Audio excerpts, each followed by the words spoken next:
పిలుచుకొని ధైర్యం చెప్పుకునే వాళ్ళు.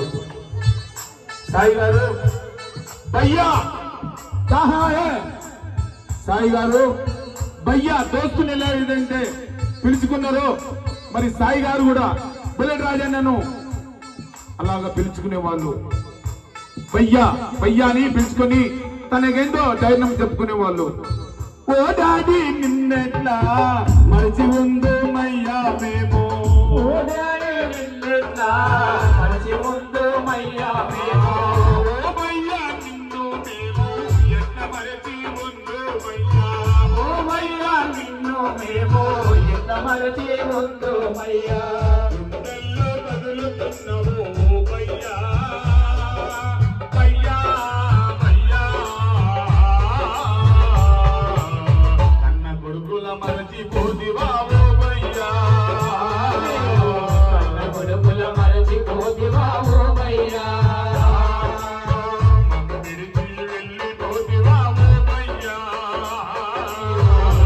విడిచి వెళ్ళి పోతివా ఓ మయ్యా, భయ్యా తోడుగా మాతో ఉండి నీడగా మాతో నడచి, తోడుగా మాతో ఉండి నీడగా మాతో నడచి, ఎందావిడి వెళ్ళినావా బుల్లెట్ రాజన్న, రాజన్న భయ్యా,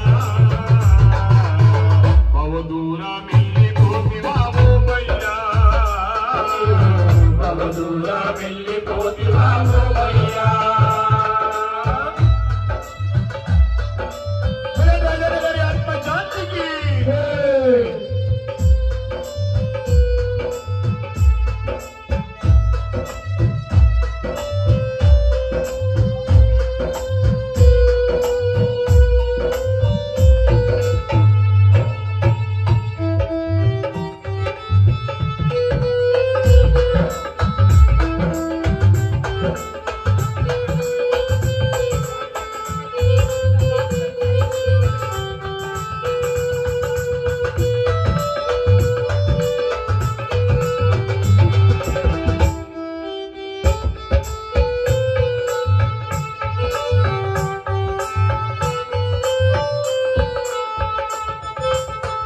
ఏడేడు పద్నాలుగు లోకాలు నాగాలి, ఏడేడు లోకాలు నాగాలి, 33 కోట్ల దేవతలు నాగాలి, 33 కోట్ల దేవతలు నాగాలి, ఏడేడు పద్నాలుగు లోకాలు నాగాలి, ఏడేడు లోకాలు నాగాలి, 33 కోట్ల దేవతలు నాగాలి, 33 కోట్ల దేవతలు నాగాలి, సాటి ఎవ్వరు లేరు రాజన్నో,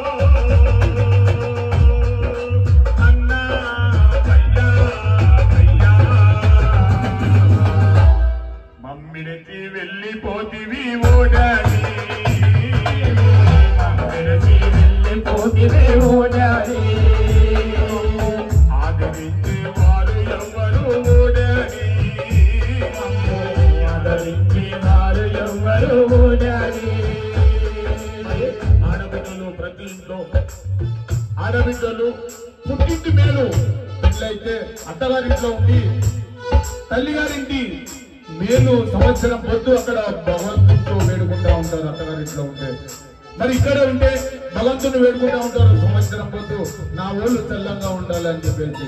అది కేవలము అత్తగారింట్లో అయితే కేవలము తల్లిగారి కుంకుమ పొద్దు పెట్టించుకోవాలని ఏడాదికి ఒకసారి కన్నబిడ్డే తల్లిగారింటికి వస్తుంది.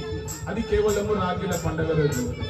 రాఖీల పండగ నాడు కన్న బిడ్డలింటికి వస్తారు, రాఖీల పండుగ నాడు కన్న బిడ్డలింటికొస్తారు, రాఖీల పండగ రోజు కన్న బిడ్డలింటికి వస్తారు, రాఖీల పండుగ నాడు అక్క చెల్లెళ్ళింటికొస్తారు.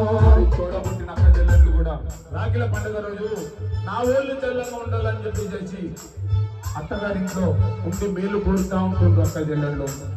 మరి ఎంత తెల్లంగా చూడండి, ఏడాది పొద్దు ఐశ్వర్యం కోరరు ఆడబిడ్డలు. కోరడి ఈ ఏడాది నా తల్లిగారికి కుంకుమ బొట్టు ఏడాదికి ఒకసారి నాతో పెడితే చాలు.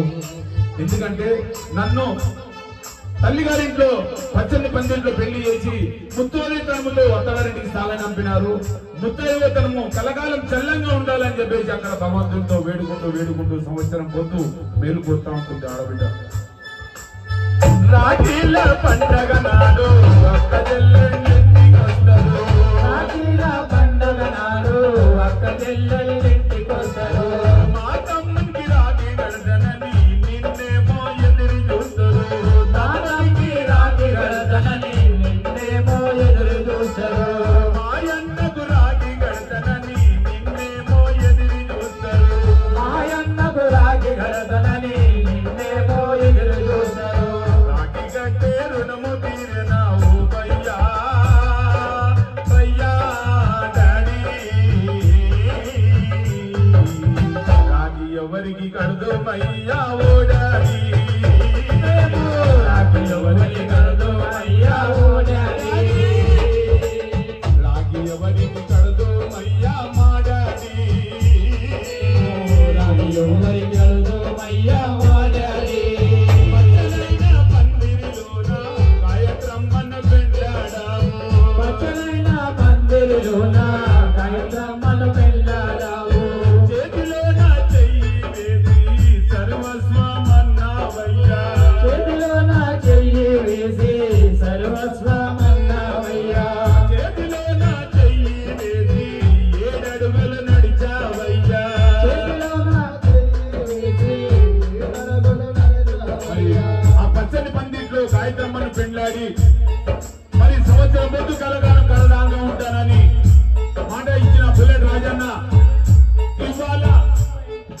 ఇవాళ ఆయన మ్యారేజ్ డే 30 ఏళ్ల పొద్దు కలకాలం కలదాకా ఉంటానని గాయత్రమ్మకు పచ్చని పందిట్లో మాట ఇచ్చినాడు.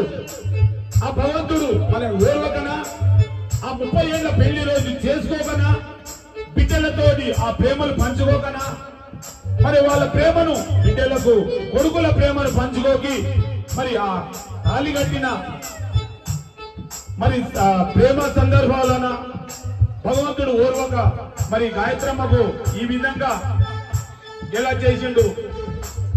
పచ్చనైన పందిరిలోన గాయత్రమ్మను పెళ్ళాడావు. పచ్చనైన పందిరిలోన గాయత్రమ్మను పెళ్ళాడావు.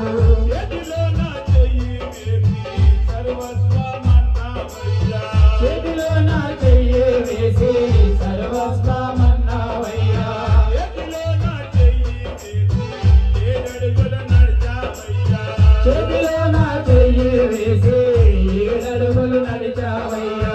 30 ఏళ్ల పొద్దు ఆయను రాజన్నో అన్నావయ్యా.